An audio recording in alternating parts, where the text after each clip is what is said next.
ওর কোনোভাবে ঠিকানা নাই, তাহলে ঈসাকে মেরে ফেলতে হবে। ঈসা নবীর আগে জাকারিয়া নবী তাকে করাতের আঘাতে মেরে দিয়েছে, এমনকি তাদের সাহস হয়ে গেছে, তাহলে ঈসাকে মেরে দিলে ইসলামটা পুরো মিটে যাবে, ইসলামটা শেষ হয়ে যাবে, আর ইসলাম আগিয়ে যাবে না, আগিয়ে যাবে না, এবার পিছিয়ে থাকবে, পিছতে হবে।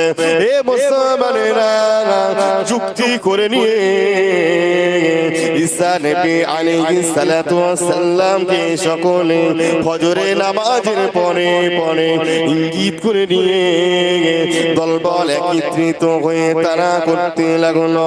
এমনকি দেখা যায় ঈসা নবী আলাইহিস সালাতু ওয়াস সালাম শুনতে লাগে, পিছনে নিজের কওমের মানুষেরা তারা করতে লাগে, ছুটে ছুটে ছুটে ছুটে ছুটে ছুটে গিয়ে ঈসা নবী আলাইহিস সালাতু ওয়াস সালাম হাত দুটো উঁচু করলেন, ইয়াদউ লাহু, আল্লাহর কাছে হাত উঠিয়ে দোয়া চায়, আল্লাহ পাক রব্বুল আলামিন আপনি আমাকে বাঁচান, আল্লাহ আপনি আমাকে হেফাজত করুন, আল্লাহ পাক আমি ঈসা নবী হতে চাই না, আল্লাহ পাক আমি ঈসা নবী হতে চাই না, আপনি আমাকে হেফাজত করুন, আপনি আমাকে হেফাজত করুন, আমার নিজে কওমের মানুষেরা মেরে ফেলবে, আল্লাহ পাক রব্বুল আলামিন আপনি আমাকে এই বিপদ থেকে রক্ষা করুন, আপনি আমার এই বিপদ থেকে বাঁচিয়ে নিন। আল্লাহ পাক রব্বুল আলামিন ডাক দিয়ে দেয়, হাইয়া ইয়া মালাইকা, এ মালাইকা এদিকে চলে এসো, এদিকে চলে এসো, নাজালা নাজালা, জমিনে চলে যাও, জমিনে চলে যাও, যাও চলে যাও, আমার ঈসা বড় অসুবিধায় পড়ে গেছে, নিজের কওমের কাছে বড় অত্যাচারে পড়ে গেছে, যাও চলে যাও, চলে যাও, চলে যাও। ঈসা নবী বলছে, আল্লাহ পাক আমি নবী হতে চাই না, আল্লাহ আপনি আমাকে শেষ নবীর উম্মত করে পাঠান। কথাটা বললেন, আমার আল্লাহ কবুল করে নিয়ে মালাইকা ফেরেশতা নাজিল করে দিলেন, মালাইকা ফেরেশতা হযরত ঈসা নবী আলাইহিস সালাতু ওয়াস সালামকে বহন করে নিয়ে চতুর্থ আসমানে উঠিয়ে নিলেন। আরো জোরে বলুন, বোঝা যায়? তাহলে এখানে ব্যাপারটা অন্য জায়গায় ঘটে গেছে। কোথায়? যে ঈসা নবী আলাইহিস সালাতু ওয়াস সালাম আসবে দুনিয়ায় অবশ্যই, কিন্তু আসবে, কিন্তু নবী হয়ে নয়, নবীর উম্মত হিসাবে আল্লাহ পাক রব্বুল আলামিন আবার ফের দুনিয়া জমিনে পাঠাবেন। একবার জোরে বলুন সুবহানাল্লাহ। মানে আমার নবী বিশ্ব নবী প্রথম এবং শেষ, তারপরে আমার নবী বিশ্ব নবী নিজে বলেছেন যদি কেউ নবী হতেন সেটা অন্য কেউ নয়, আমার ওমর হতেন। একবার জোরে বলুন সুবহানাল্লাহ। আকাশের উপরে যতটা তারকা দেখা যায়, হযরত আয়েশা রাসূলের স্ত্রী এমন কি দেখা যায়, বলতে লাগে আমার নবী বিশ্ব নবী তো জানে বাচ্চা নবীকে এক তারিখে সওয়াল করে, প্রশ্ন করে, আকাশের উপরে যতটা তারকা দেখা যায় এই তারকার মতো নাকি সব কি আছে? আমার নবী বিশ্ব নবী বলছেন নাম, হ্যাঁ আয়েশা আছে, অবশ্যই আছে। কার আছে? বলছে অন্য কারণ নয়, আমার ওমরের ওই সওয়াব আছে। হযরত আয়েশার মনটা বড় খারাপ, মনটা বড় খারাপ। আমার নবী জিজ্ঞাসা করে কি ব্যাপার রে আয়েশা, তোমার মনটা কেন এত খারাপ, তোমার মনটা কেন এত খারাপ?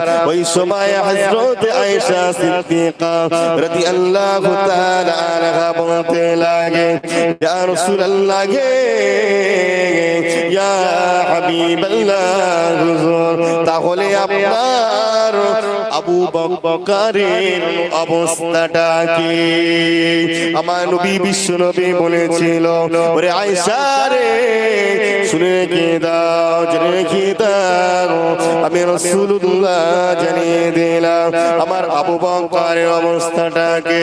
ওমরের মতো তারকা তো কারো নাই, তারকার মতো নেকি ওমর ছাড়া আর কারো নয়, তার থেকেও আরো বেশি আছে। ওরে আয়েশা তার থেকে অধিক। এমন কি দেখা যায় পৃথিবীর যত ঈমান আলা বান্দারা আছে, বান্দিরা আছে, তাদের ঈমানটা যদি এক পাল্লায় রাখা হয়, এক পাল্লায় রাখা হয় আমার আবু বকরের, এমন কি যদি ঈমানটা এক পাল্লায় রাখা হয়, এক পাল্লায় রাখা হয়, যদি তামাম পৃথিবীর যদি এবার এমন কি দেখা যায় মানুষ মুমিন মুসলমানদের যদি নেকিটা এক পাল্লায় রাখা হয়, আমার আবু বকরের যদি এক রাতের আমল অপর পাল্লায় রাখা হয়, ওরে আয়েশা ওই বিশ্বের ঈমান আলা বান্দা বান্দিদের উম্মত উম্মতিদের ঈমানের পাল্লাটা হালকা হয়ে যাবে। আমার আবু বকরের এক রাতের ইবাদত ওই দিনে ঈমানের যতটা পাওয়া ছিল, ওই ঈমানের পাল্লাটা ভারী হয়ে যাবে। আরো জোরে বলুন সুবহানাল্লাহ। সাহাবারা এই করেছেন, তাবেঈন তাবা তাবেঈন, আমরা হলাম উম্মত, তাই তো? হ্যাঁ, তাহলে বিশ্ব নবী দোজারে বাদশা নবীর কাছে দেবে হাউজে কাউসার, ওয়া হিসাবিহি ওয়া মিজানিহি, হিসাব হবে দাড়ি পাল্লায়। সেখানে গিয়ে আমার রাসূলের সুপারিশ ছাড়া অন্য কোন নবীর সুপারিশ চলবে না। হাউজে কাউসার আমার নবীর হাতে ছাড়া অন্য কোন নবীর হাতে দেওয়া হবে না। আর বাপের কাছে যদি 10 বিঘে জমি থাকে, সন্তান পাবে কিনা? দুটো সন্তান পাবে তো। আমার রাসূলের কাছে যদি হাউজে কাউসার থাকে, আমরা সেই নবীর উম্মত পাবো কিনা? হ্যাঁ, তবে তা পেতে গেলে আমার নবী বিশ্ব নবী দোজারে বাদশা নবী আমার কিছু কিছু কথা দিয়েছে, তার নাম হলো কে হাদিস। রাসূলের সাহাবা রাসূলের কথা কার্যকলাপকে এক জায়গায় কে সমমল সমর্থনকে বলা হয় হাদিস। এমনকি আমার আল্লাহ পাক কোরআনও দিয়েছে আমার নবীর পথে। এই কয়েকদিন বাদে রমজান শুরু হয়ে যাবে। শাহরু রমাদান আল্লাযী উনজিলা ফীহিল কুরআন। রমজান শরীফে আল্লাহ পাক রব্বুল আলামিন কম বেশি কোরআন শরীফ নাযিল করেছেন। রমজান মাসে 1 বছর, 2 বছর, 10 বছর, 15 বছর, 20 বছর নয়, 23টা বছর ধরে যেখানে যতটুকু লাগবে, যেখানে যতটুকু লাগবে ঠিক সেখানে ততটুকু ভাবে আমার আল্লাহ পাক রব্বুল আলামিন মালায়েকা ফেরেশতা দ্বারা একটু একটু একটু একটু করে কোরআনের আয়াত পৌঁছে দিয়েছে। যদি বলেন কোরআনটা কেমন ভাবে পরিপূর্ণ হলো, এমন দেখা যায় আমার হযরত আবু বকর, হযরত ওমর, এমন ভাবে কয়েকজন সাহাবা গণেরা কয়েকটা হাফিজে কোরআনকে, কয়েকটা হাফিজ সাহেবকে, কারি সাহেবকে একত্রিত করলেন।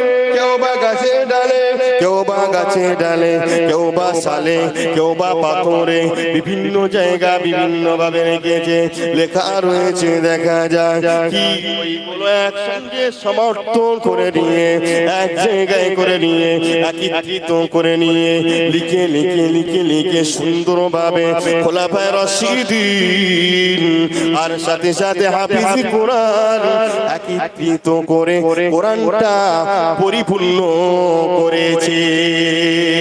আরো জোরে বলুন। তাহলে কি করবে? যেখানে যেরাম লেগেছে সেখানে সেরাম এসেছে। উতবা উতাইবা সাহেব একটা প্রশ্ন করেছে, তোমার আল্লাহ ছেলেকে কোথা থেকে এসেছে, পিতা কে?